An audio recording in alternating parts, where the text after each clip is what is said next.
Comments? No? Okay. Esther? Yeah, is there a timing to when you would, um, like, confront someone with the truth versus when you would wait, like, for them and... I would say, unless it is an emergency situation, uh, always wait is better choice.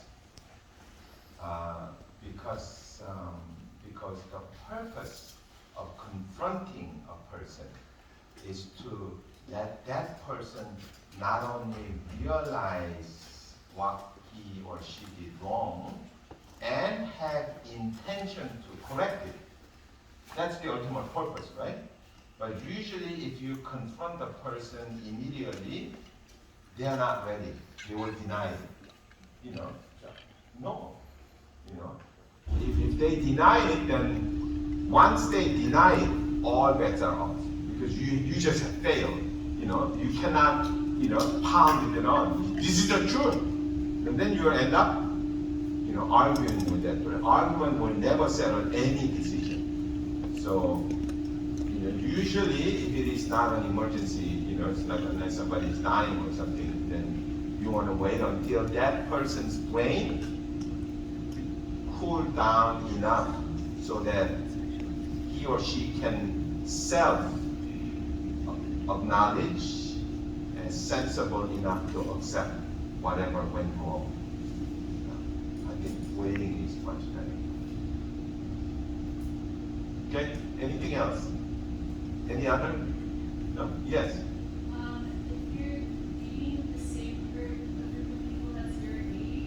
If you're leading similar age. Okay. Well, we will. So I mentioned this. That's a good question. One of the topics today. In order to start the discipleship, you want to have the other person wanting to learn from you. Okay? Unless that person has intention or desire to learn from you, you should never, ever, never begin discipleship. So you have to realize, now she is ready because she wants to learn from me. So in order for that to happen, many things we'll talk about it, but first thing is you realize that it's not up to them, it's up to me to increase my capacity. So I have to learn, I have to be filled with the Spirit, I have to be given the authority. All these things I have to equip myself for the other person to look at me and think, oh, there's something I could learn from her. And then you can begin the process of discipleship. Does that answer your question? Yeah, that's very important, very important. You don't want to do the discipleship before that. If you begin the discipleship before that had happened, then the other person will stick you. Like, who do you think you are? Or, I don't agree with you. Or, you think that way, I think that the other way.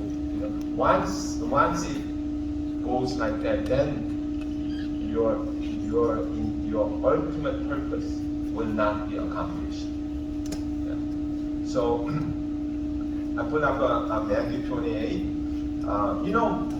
One thing I learned in my life is whatever I do, I should always have the ultimate purpose of my endeavor, whatever I do. Okay? I don't know if you ever heard a book called Purpose Driven Life by whoever, the pastor, I think one thing I learned in my life is that it even the very mundane things, I have purpose. Intentionally remind myself, this is the reason why I'm doing it. And intentionally formulate the purpose. Let me give you an example.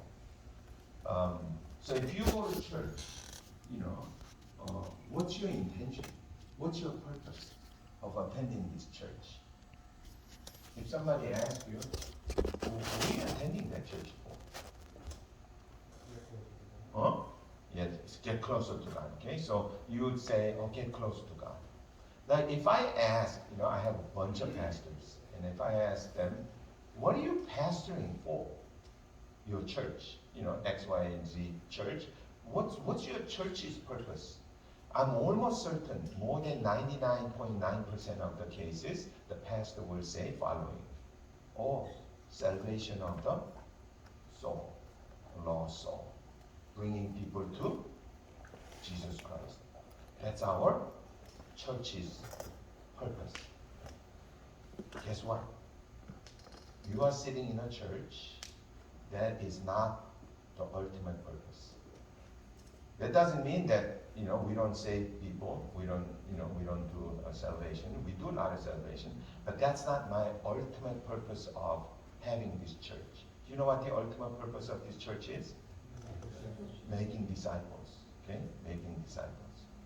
I know there are a lot of churches whose name is Discipleship Church. And you ask the pastor, who's the pastor in that church, you ask him, what is the purpose of your church? Guess what that pastor will say? Salvation of souls, bringing people to Christ. Nothing wrong with that. But this church, when I began, chapter 28, Matthew, was my ultimate command from God. You make disciples. That's it. Do you know what this is called? The Great Commission. Great Commission. Unfortunately, a lot of people know about it, but they don't do it. They don't do it. I found out that it is much, much easier to save a person, you know, save a soul, than making a disciple. Making a disciple is so difficult, it takes so long time. I mean, it takes so much energy. But that's our ultimate goal. You have to remember that, okay? Don't go and say to somebody asking you, oh, what's the purpose of you going to church? Don't say, oh, salvation of the soul. No. We do that. I'm not saying we don't do that. We do that, but that's not my ultimate goal. Ultimate goal is making disciples. Making disciples. Okay? Eventually, I make disciples, and then we go to Jesus together as a disciple. You know, that's the purpose. If you lose that, then, you know, so like if you get married, if you have children, if you go to grocery store, what's your purpose? You wanna stop and think, make a habit of thinking about the purposes. Does that make sense? Very important. That's one thing that I learned in the book called 7 Habits of Most Effective People. The section is called End in Mind. End in END, end in mind. Okay. Anyways, so so the purpose is to grow the member in Christ, help the body of Christ. Okay, so remember we are doing the ultimate purpose is to make disciples effectively as possible. Okay, so basically, and this is an old section of assistant leaders seminar, basically talking about 4W. I know it. You don't have to follow it. Okay. First one is welcome, making everybody comfortable. You know all that. Taking care of babies and all that. And second is worship. You have to worship God. Okay, somehow. Okay, and then word, you talk about the Bible. Okay, and then work is the ministry. What are we going to do in encounter? When we're going to meet next time. These are called 4W. I don't care whether you do it or not if you indeed become a leader. But so always one thing that I want you to really know is that your purpose of having a cell church is for the benefit of the cell members in spirit. You have to remember that. Somehow, no matter what you do, how you do it, you can follow 4W, 5W, 6Ws, I don't care. You want to somehow increase their spirituality by making them your disciple. That's the purpose. Okay? Once you get that, then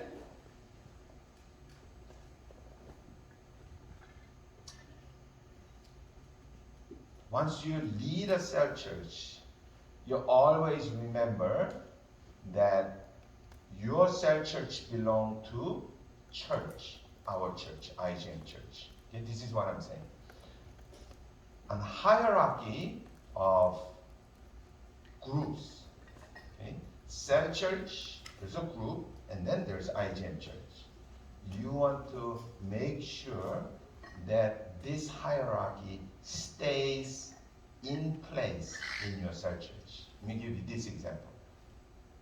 So let's just say your group have this plan, doing this and that. Oh, we're going to go a certain place on, December 7th or whatever. We plan. Then all of a sudden, 2 weeks before the trip, the pastor Shin stands up here and says, oh, December such and such, our church is going to do this. Can you all come and, do it, basically. What do you do as a group leader? Huh? You've been planning for 6 months, let's just say. And then, so most of the time, leader calls me, Pastor Shin, we've been planning with this and this, and, we couldn't say, is it okay not to go? What do I say? No. No? I always say yes. Always say yes. I have never said no. So, okay, do it. But there's a problem. What's the problem? So, that day came and, church did this and group did this, And then problem comes. You as a member, 6 months later, you plan something at home, family trip and all that. And all of a sudden group leader says, such and such a day, we're going to go such and such. What are you going to do? Yeah? You will say, yes, go there? No, you don't. What?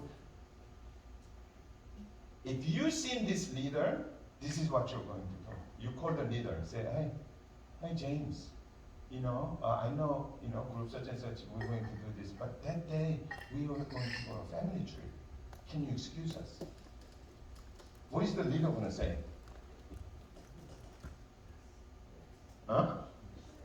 Go, right? What is he going to say after that? Inside. Disobedient sheep. Huh? The biggest complaint that I get as a pastor from the leaders, one single most frequent complaint from the group leader, you know what that is? Huh? They don't listen to me. They don't listen to me. So we were going to do this, and they said, oh, family this and family that, children this and children that, we can never get together. And I'm thinking, that's because you set the standard. That's what you did. When you had, as a group, had in church had some meeting, guess what? You excused yourself because you thought you were justified, which is correct.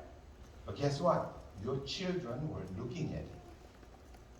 But imagine on the other situation, you plan your group plan, let's just say go to New Zealand, all that, for 6 months. And then all of a sudden church said this. And then group leader goes, hey, I know we were supposed to go to New Zealand, but, we had a parking lot duty that day. Let's postpone 2 weeks. What? Because of the parking lot? But still, this is church, we have to postpone it. And then he somehow made a group with this thing. And then the members eventually will remember that. And their family, whatever comes up, and the group sets up something, guess what? They will say, okay, let's just do this and cancel the family meeting. Does that make sense? Huh? I'm 64 and Jonathan is almost 40. There's still one single weapon that Jonathan uses to me. Do you know what that is? How did you know? He goes, Daddy, you smoke too. That's 35 years ago. Still, the problem is, once you set a certain standard, human beings will never forget that. Once you set any kind of standard, human beings will never forget that. Does that make sense? So you always want to be mindful. And that's why the priority or the hierarchy has to be set on a certain ways. Regardless, whatever the way you want to make it, make it. I'm not saying that you have to make it this way. Remember, I'm not into formalism. Okay? I don't care what you say. But when you set certain standard, you want to remember that standard is going to be used against me. Even though I could use it for me, but it can be against for me. So you want to set the standard and make sure that you follow them. Okay? Whether you have a children, whether you're leading as a leader, whatever you set, remember, the ultimate discipleship relationship is the other person looking at you and saying to himself, say, I want to learn from that person. That's the mindset that you are looking for. Okay? You want to generate that mindset so that you can start the discipleship processes. Does it make sense? Okay? So this is the hierarchy of the church. Not a formalism, but formality. Okay? And then every cell church, whether you are leading a small group of people or a large number of people, or if you are a manager of a certain unit at work, once you become a leader of a certain number of people, there's one thing you want to remember. You're always looking for a unique color of yours. You have to have a color. Okay? In other words, you don't want to do everything that everybody does. You could do it, but you also want to do something that not many people are doing it. You want to find that. I just told you. What was it? Huh? Parking lot? No. I just told you at the beginning. New Zealand? Huh? No. Before that. Remember 99% of the pastors doing their ministry saying that salvation of the soul. And I say, I do salvation of the soul, but no, I have a different color. What was it? Discipleship. That's my color. Okay? You want to have that certain uniqueness. Okay? If you have that uniqueness, all the members will feel a special, unique feeling that I am a member of certain unit. Okay? If you become a cell leader, you want to have that color. It doesn't have to be a salvation of soul, discipleship, or whatever the color. Like our group does the toilet cleaning of this church. That's the color. Or we read like 10 books a month. That's a color. Whatever the color, you want to come up with something that will, that everybody can do together. Okay? That you want to have a color. Okay? And then it is better then you could, if it is possible, you should meet once a week. Okay? Meeting once a week is much better. Okay? Then, you know, the sequence of worship, you can whatever. But there's one thing that I want to suggest is that you want to follow the topics that church gives you. There's a, you know, cell church questions. There's a books that I recommend monthly. All that is with purpose. But imagine if you are a certain group or cell church. Oh, we don't want to do that. I don't want to read that book. I want to do this. This is much better. That's fine. Only problem is that eventually you will taste your own medicine reverse. That when you say something to your cell member, oh, let's do that. Oh, I don't do that. And then they say, well, you do that too. You know, the biggest stumbling block of leading somebody as a disciple, as a mentor, is this person who's being mentored having different ideas or looking at me in a critical eyes. Once that happens, your discipleship is broken. Okay? Once the, you know, a mentee looks at you in a critical eye or judgmental eye, you're broken. You cannot do it anymore. You should stop there. Okay? You're done. One of the ways to prevent that, there are several of them. One of them is not very frequently, but not infrequently, you want to mention the person above you. Gives you a lot of credibility. And when you say that, the person cannot be critical easily. Let me give you this example. You know, when you come to this church and listen to my sermon, I frequently, not too frequently, but frequently mention somebody else in my sermon. Do you know who that is? Pastor Kim. You know, Pastor Kim said this, Pastor Kim said that. You know, I've known some people, some pastors who never mention other people. You know, they're people above them. That's not a good idea, because if you mention them, you know, if I say, oh, Pastor Kim said this and that, whose word was it? Was it my words or his words? Well, it is originally Pastor Kim. Our human mind will hear it as a Pastor Kim's mind, but our subconscious will take James Shin's mind. Very interesting. So when I say, oh, Pastor Kim said, you know, in the beginning, well, God had created this and that, you know, I think he mentioned about, you know, this and that. I just quoted him. But when people hear it, it comes from me. I'm speaking. So I'm the speaker.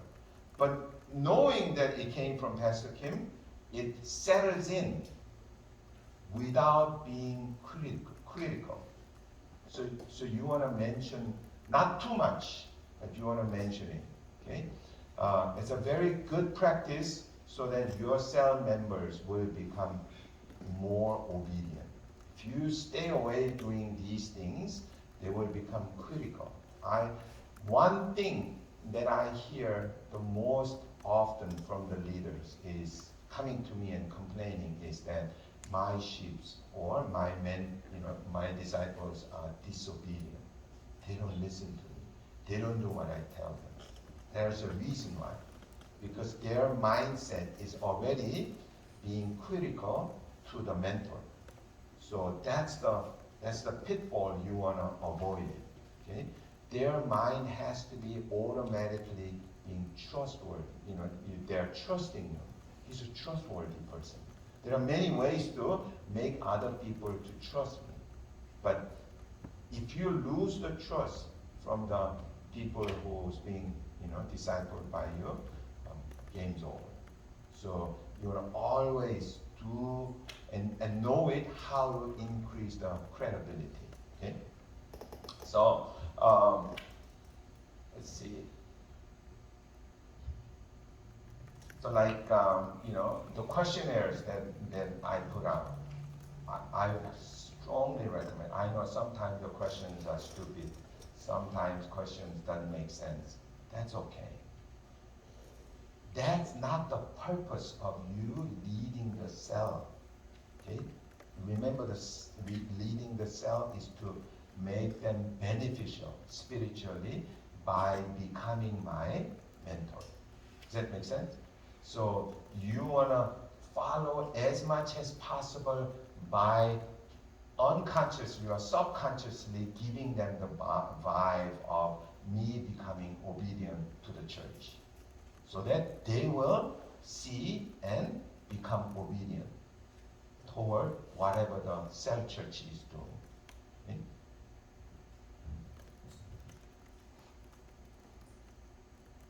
Okay?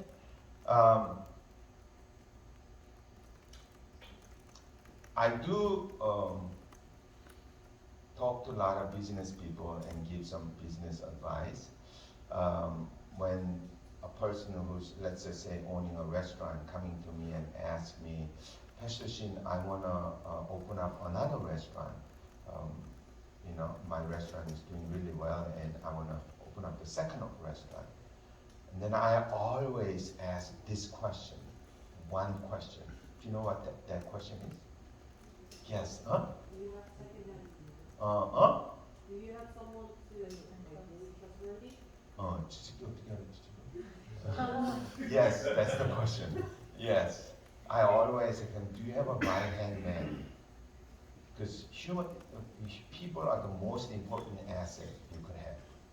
And I have seen so many businessmen, so many leaders, either secular or church setting, that they don't have the right-hand man. You always, wherever you go, whatever you do, you always want to have a right-hand man in your life.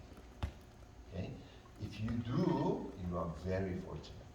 So if you are a cell leader, cell church leader, you always, back of your mind, appoint a person, say, that's my right-hand man. Okay? Because if you have the right-hand man, you can do, 2 restaurants, 3 restaurants, 4 restaurants. You can do many of them.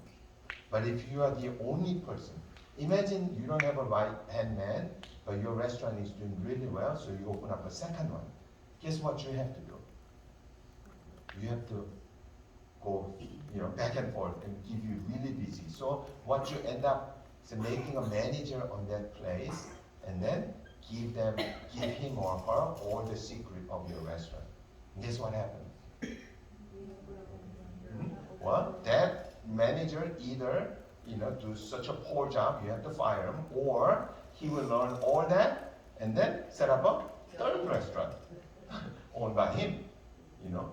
But if you have a right-hand man, you don't have to tell them, he already knows. But if he is truly loyal to you, then you can set up the second restaurant. And then you can set up another one. Same thing with church, same thing with a cell group. If you have a cell group, you always point that person, and that's my assistant. That's my right-hand man. Okay? So imagine your group. Do you have a right-hand man to your group leader? You don't have to answer that. Now, how do you make a right-hand man?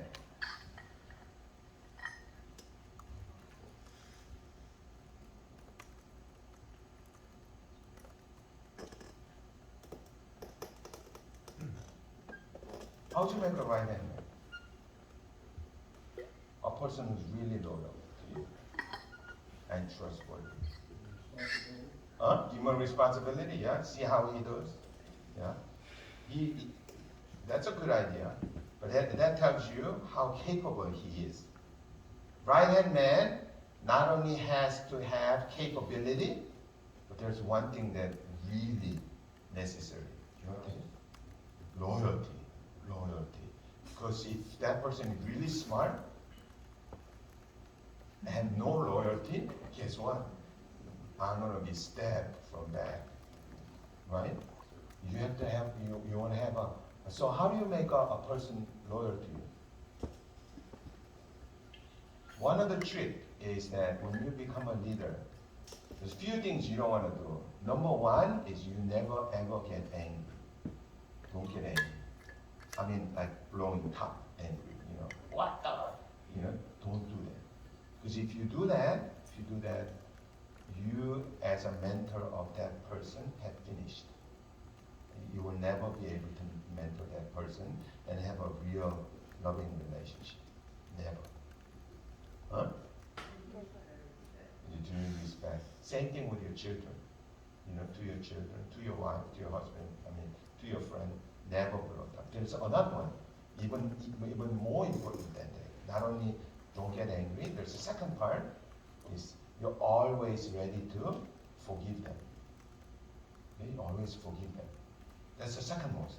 But there's a number one top. Do you know what that is? It's a little trick. Okay? When the person have made a mistake, okay, you look for a chance to be scolded. Did you get that? Huh? So this is me, okay? This is me. And I have disciple, right? He made a serious mistake. Okay? I don't get angry. I'm ready to forgive him, right? Only problem, the Pastor Shin got so upset that something went wrong in my group. So he came down and scolded me. Oh, what did you do, Mike? Me? You did this to Gary. What did you do? And then this person was there. I didn't say anything. This person saw all that. And then, after the fact, I don't say anything to this person. This person knows that he got into trouble because of me, but he got the blame. He will think that person I can trust. Does that make sense? Now you don't have to drag him, understand, let's go to Baptist. You don't do that. You don't do that. But that's how you make your right hand man. So when something went wrong, you always think this is not a disaster. This is an opportunity. This is an opportunity. But I've seen so many times people get so upset at this person, they just blow their top. That's fine. Maybe the problem has solved there. But guess what? You will never make this person your disciple. Once you go, this person, have you ever been scolded by your manager? I know you did. After the fact, have you ever had this heart? Because I made a mistake, I'm going to work for him from now on. Have you ever thought that way? You never. Don't you make a mistake, Or most of the time you say, that was not a mistake. But if you finally realize by your own self, that's a trick. This person has to realize all by himself, not, with help. All by himself, and you realize, oh my goodness. And then you now have a potential right hand man. Okay? There's one caution with your right hand man. Do you trust him? Trust him? Yes, you trust him. You trust him. How much do you trust him? A lot, yeah. However, you always know that's a human. Don't ever say this, I trusted you and you betrayed me. Don't do that. Okay? Because all human beings, not God. We fully trust only God. Okay? God will never betray us. we as a human beings, we can have a trustworthy relationships. Okay? Don't ever say, oh, I trusted you. Don't do that. Okay? Human beings, we can always betray. I mean, I have betrayed many times. I'm sure some of you have betrayed too. But human beings, we are weak and we are very opportunistic. So sometimes we betray. You know, we have to know that. We have to realize we are working with people. We trust only God fully. But then, having that really trusting relationship with somebody is really important. So all the disciples that you are discipling has to have that kind of relationship, trusting relationship. And the trick is that they are watching you. They're watching you. They're watching your every move. They're watching you, what you do, what you say. They're always watching. So the ultimate purpose is to equip myself in such a way that I make least amount of mistake. So I strive all the time. I want to learn more. I want to train myself more. I want to do more so that I don't make dumb mistakes. That, you know, it takes such a long time to earn somebody's trust. And then, with one mistake, you know, and you know, human mind, once they turn, really difficult, next to impossible to unturn. You know, once that person, oh, what the, and then, you know, 6 months later, I love you. You know, that's a little funky person. Once a person turns, it's nearly impossible to unturn. So you wanna prevent as much as possible from that turning happen by you equipping your own self. Amen? Okay, so remember that people are watching you. People are watching you. Your children are watching you. Your wife, your husband is watching you. Your friend is watching you. You know, I'm not saying as a formalism. I'm saying as a formality that you become such a person. You become such a person that it automatically oozes out. Not like you know, intentionally cover up what you're doing. Okay? You want to be a certain person. Okay? So you want to set the examples. One of the leadership example is generosity. Generosity. Do you want to follow stingy leader? Nobody wants to follow stingy leader. Leader has to be always generous. Generous to anything and everything. Okay? Including, you know, tithing, offering, you know, all. You have to really be setting the standard. Okay? Setting the standard. People watch you, people see you, people talk about you behind your back. They know everything. So I have a suggestion. I know it's difficult to give tithing.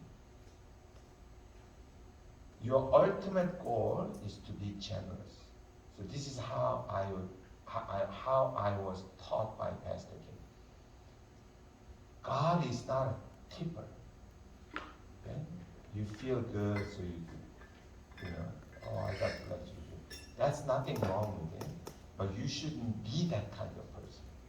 What you want to do is you want to you become certain person. If 10% is too much, then 1%. You set it. I'm a 1% giver. You set it. You know, your ultimate goal is 10%, but you know 1% is fine. You know, standard 1%, 1%. You want to make a habit of it. Does that make sense? And then eventually, what you want to be is you want to be 2%. I'm a 2%er. I'm a 3%er. I'm a 4%er. You set the bank, you know, so that your disciples look at you and say, oh, he's set. He's set. You know, you want to be that way. You want to be the person, not like, you know, what is this? You know, I mean, everybody knows everything. They just don't talk to you. So you want to set the standard in your life. So you want to be certain kind of person. If 10% is too difficult, 1%, and then 2%, and then 3%. Okay?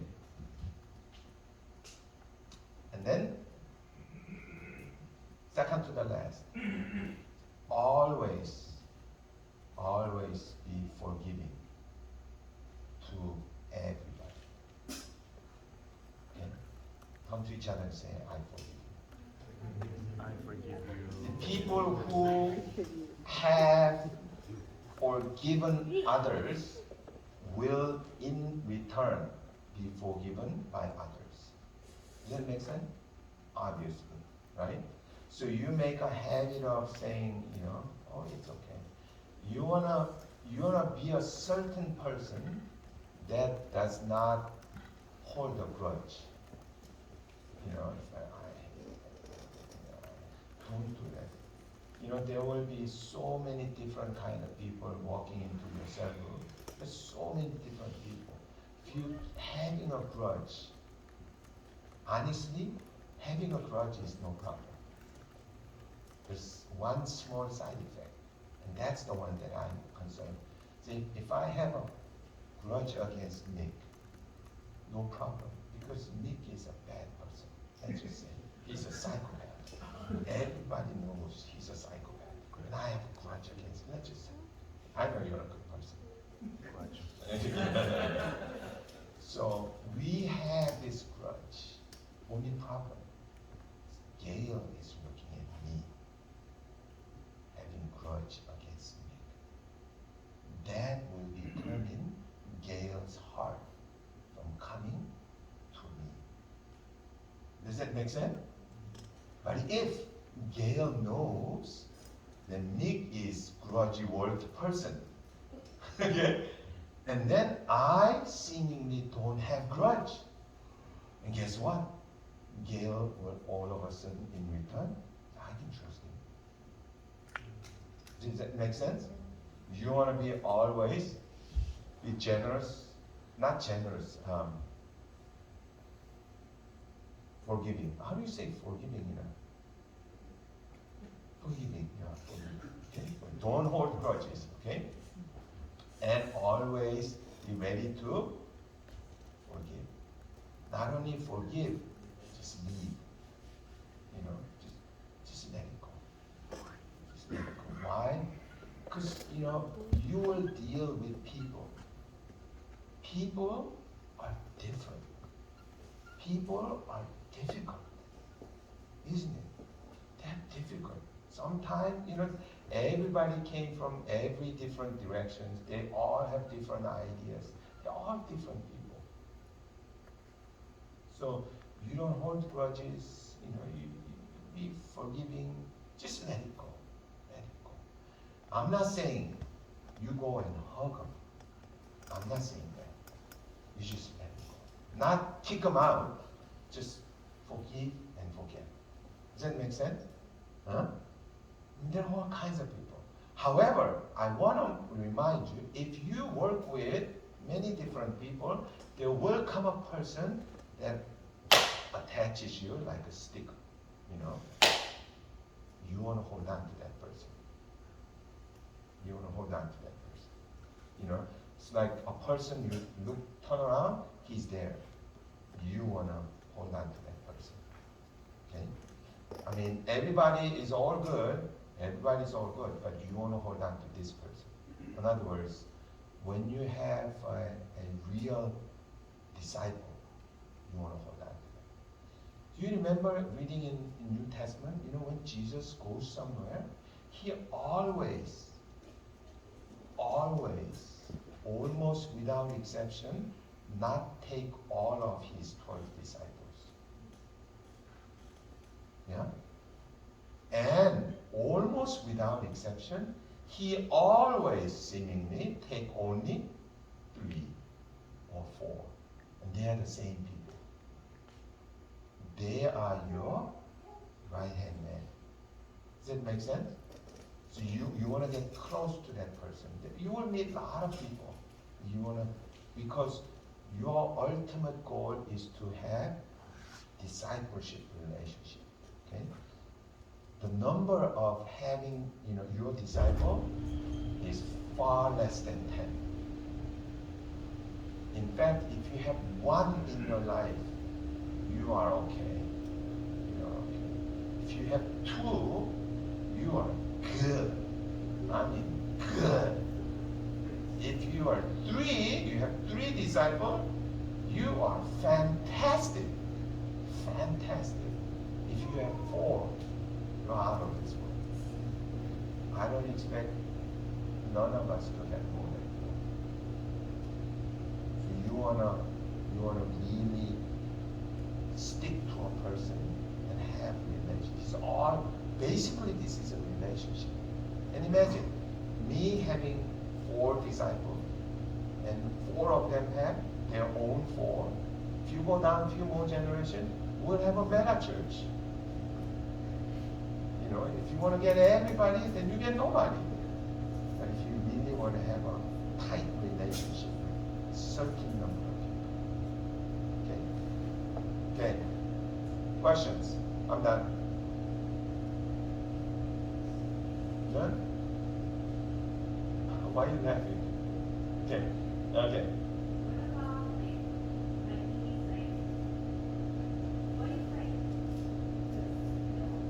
I don't know.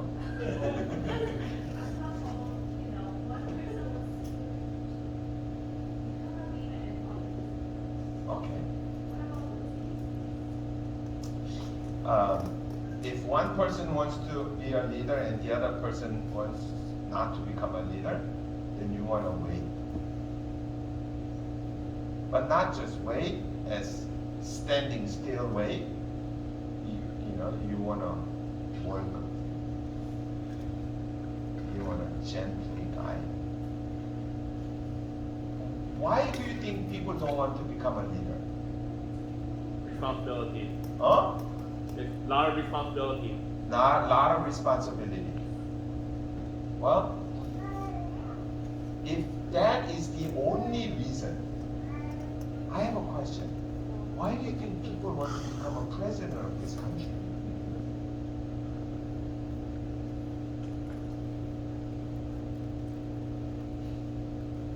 What's the question again? If the reason why people don't want to become a leader is too much responsibility, then why Trump wants to run again to become a president of this country? Well, usually responsibility is one of the reasons, but there could be burden out of a lot more. But people who run for president typically want to be remembered, or they want to make an impact to the country. Or they might, and some might, or some. How about we put it this way?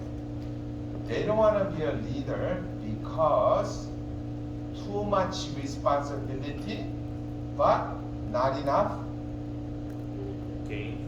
Return. Isn't it? That's what people don't want to be a leader.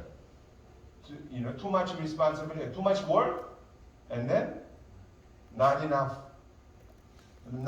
pay, not enough return, right? Well, I've been telling you that becoming a leader in a church setting was so much beneficial for me. So the person who doesn't want to become is because he or she is simply not aware of the benefits, basically. And I will gently show them this is the benefit. I still really believe that leading people is far, far more beneficial to me than making money. I'm serious. God is my witness. Really. If you ask me what was the best thing you have ever done in the church setting, I'd say when I became a cell church leader. I didn't know the return. But 30 years after, looking back in my life, now I'm 65 years old, and I'm looking back on, oh my goodness, if I did not become a leader, my children education, how to raise my children, how to take care of my friends, how to take care of my family, how to all that, how to make money, how to manage the money, how to do this, all that I would never have learned, and just become basically a donor. But that's how my serious my feeling. I don't think people really realize what this is for. What this is for, really. I mean, look at your group, Tom. Is he stressed because he's a leader? No. What do you think he's getting? A bunch. He's enjoying it, isn't he? I don't think people realize. I think people saw legalism. Church makes somebody who don't want to do it, and then you go, oh my, that looks burdensome. I agree. I mean, if somebody made me a pastor, I think I'd be really tired. But if I enjoy it, that's the one that you want to be, isn't it? I mean, really. You talk about money. And I almost made $1 million a year. Forget it, man. This is better. Not as a duty, but I'm like, oh, this is good. This is good. But I don't think people realize that really. Honestly, probably not many of you really realize it.